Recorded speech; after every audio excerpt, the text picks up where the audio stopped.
Do you want to be a better dungeon master? Me too. Today, I want to talk about my reputation as a killer dungeon master and what I did to get rid of that unfortunate reputation. Now, I should start right off the bat by saying this advice is not for everyone, but maybe you might find it useful.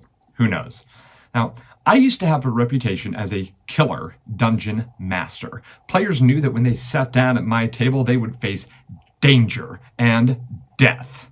And boy, oh boy, did they have the stories to tell about how many of their characters I took from this mortal coil. The issue is that a lot of players started to have a problem with that. They would be upset that they were continuously losing characters. They would start to find ways to place blame when there would be an unfortunate series of death-saving throws. Sometimes they would blame themselves. Sometimes they would blame the rest of their party for poor tactics. Most often, though, they would blame me. Now, there's a lot of different schools of thought as to who is at fault when a combat goes awry, but I'm not here to discuss those. I'm here to discuss my table's solution to this problem.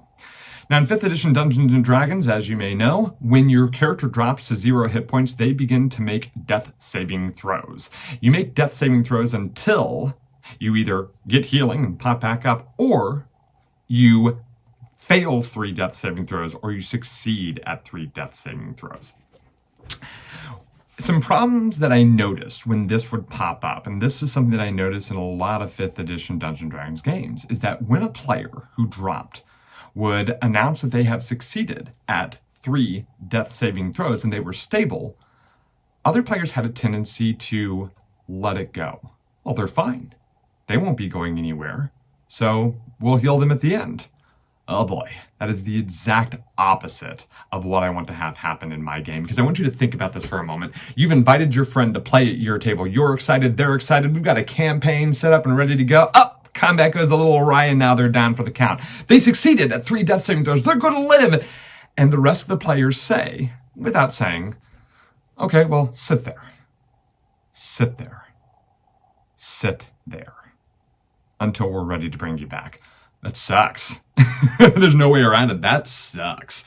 Not a fan of it. So the rule, the change, whatever you want to call it, the rule that I made at my table is that no one, not me, not any other players, no one but you, person whose character has dropped to 0 hit points, will know the results of those death-saving throws.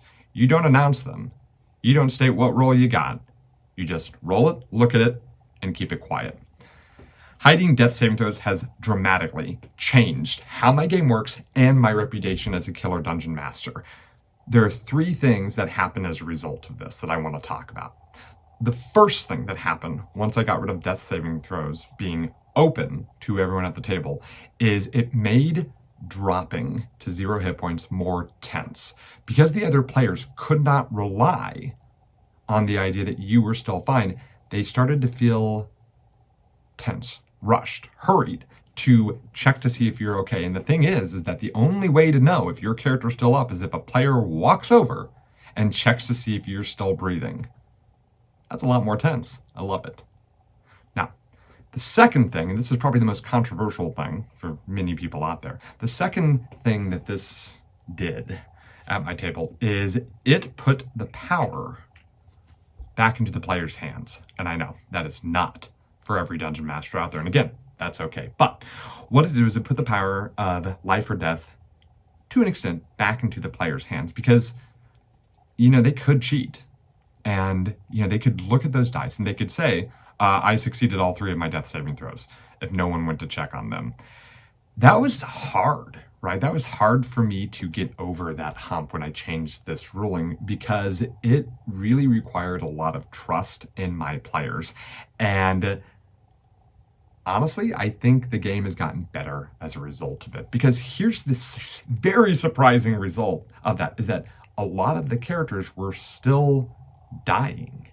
See, a lot of players out there, even when the power of life and death is in their own hands and they have this character that they love, a lot of players will still commit to the premise of the game, which is that you can have consequences and things can spin out of control. I don't even need to be involved with it. They just make the decision that this is just what happens. And I love it. I really do. And I'm not going to say they love me for it, but I think they know that I trust them, and that really helps at the table. The third and obvious result that occurred after implementing this rule was that I lost my reputation as a killer dungeon master, because everybody at the table knows that when you are rolling death saving throws, you are the one who is in control. You are the one who is going to ultimately decide whether to let the dice fall where they may, or to give your own narrative spin on it. But nobody blames me anymore for it, and I love it. I truly do.